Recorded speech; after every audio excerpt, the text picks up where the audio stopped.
ಬೆಂಗಳೂರಿನಲ್ಲಿ ಡೆಂಗ್ಯೂ ಪ್ರಕರಣಗಳ ಸಂಖ್ಯೆ ಏರುಗತಿಯಲ್ಲಿ ಹೆಚ್ಚಾಗುತ್ತಿರುವ ಬೆನ್ನಲ್ಲೇ ಈ ತಿಂಗಳು 6 ಜಿಕಾ ವೈರಸ್ ಪ್ರಕರಣಗಳು ಪತ್ತೆಯಾಗಿವೆ. ಈ ಬಗ್ಗೆ ಆರೋಗ್ಯ ಸಚಿವ ದಿನೇಶ್ ಗುಂಡೂರಾವ್ ಮಾಹಿತಿಯನ್ನು ನೀಡಿದ್ದಾರೆ. 4 ಮಹಿಳೆಯರು ಮತ್ತು 2 ಪುರುಷರಲ್ಲಿ ಜಿಕಾ ವೈರಸ್ ಪತ್ತೆಯಾಗಿದೆ ಎಂದು ಅವರು ಹೇಳಿದ್ದಾರೆ. ರಾಜ್ಯ ಆರೋಗ್ಯ ಇಲಾಖೆ ಎಚ್ಚೆತ್ತುಕೊಂಡಿದ್ದು ಮುನ್ನೆಚ್ಚರಿಕಾ ಕ್ರಮ ವಹಿಸುವಂತೆ ಅಧಿಕಾರಿಗಳಿಗೆ ಸೂಚನೆಯನ್ನು ನೀಡಿದೆ. ರೋಗ ಲಕ್ಷಣಗಳು ವೈರಲ್ ಜ್ವರಕ್ಕೆ ಹೋಲುತ್ತವೆಯಾದರೂ ಸೋಂಕು ಜೀವಕ್ಕೆ ಅಪಾಯಕಾರಿಯಲ್ಲ. ಆದರೆ ಗರ್ಭಾವಸ್ಥೆಯಲ್ಲಿ ಸೋಂಕುಗಳು ಮೈಕ್ರೋಸೆಫಾಲಿಗೆ ಕಾರಣವಾಗಬಹುದು ಎಂದು ದಿನೇಶ್ ಗುಂಡೂರಾವ್ ತಿಳಿಸಿದ್ದಾರೆ. ನಿನ್ನೆ ಸೋಂಕಿನಿಂದ ಬಳಲುತ್ತಿರುವ ಒಬ್ಬ ಮಹಿಳೆ ಆರೋಗ್ಯಕರ ಮಗುವಿಗೆ ಜನ್ಮವನ್ನ ನೀಡಿದ್ದು, ಇತರ 2 ಲಕ್ಷಣರಹಿತರಾಗಿದ್ದಾರೆ ಎಂದು ಅವರು ದೃಢಪಡಿಸಿದ್ದಾರೆ.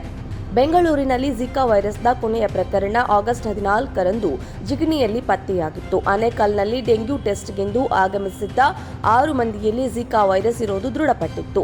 ಜಿಗಣಿ ಪ್ರಾಥಮಿಕ ಆರೋಗ್ಯ ಕೇಂದ್ರ ವ್ಯಾಪ್ತಿಯಲ್ಲಿ ಜಿಕಾ ವೈರಸ್ ಪತ್ತೆಯಾಗಿರುವುದರಿಂದ ಈ ವ್ಯಾಪ್ತಿಯ 3 ಕಿಲೋಮೀಟರ್ ವ್ಯಾಪ್ತಿಯನ್ನ ಕಂಟೋನ್ಮೆಂಟ್ ಝೋನ್ ಎಂದು ಘೋಷಿಸಲಾಗಿದೆ.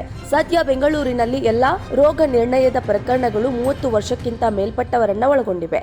ಕಳೆದ ತಿಂಗಳು ಶಿವಮೊಗ್ಗದಲ್ಲಿ 74 ವರ್ಷದ ವ್ಯಕ್ತಿಯೊಬ್ಬರು ಜಿಕಾ ವೈರಸ್ ಸೋಂಕಿಗೆ ಒಳಗಾಗಿ ಮೃತಪಟ್ಟಿದ್ರು. ಇಂತಹ ಇನ್ನಷ್ಟು ಸುದ್ದಿಗಳಿಗಾಗಿ ನ್ಯೂಸ್ ನಾರದಾಗೆ ಸಬ್ಸ್ಕ್ರೈಬ್ ಮಾಡಿ, ಲೈಕ್ ಮಾಡಿ ಮತ್ತು ಶೇರ್ ಮಾಡಿ.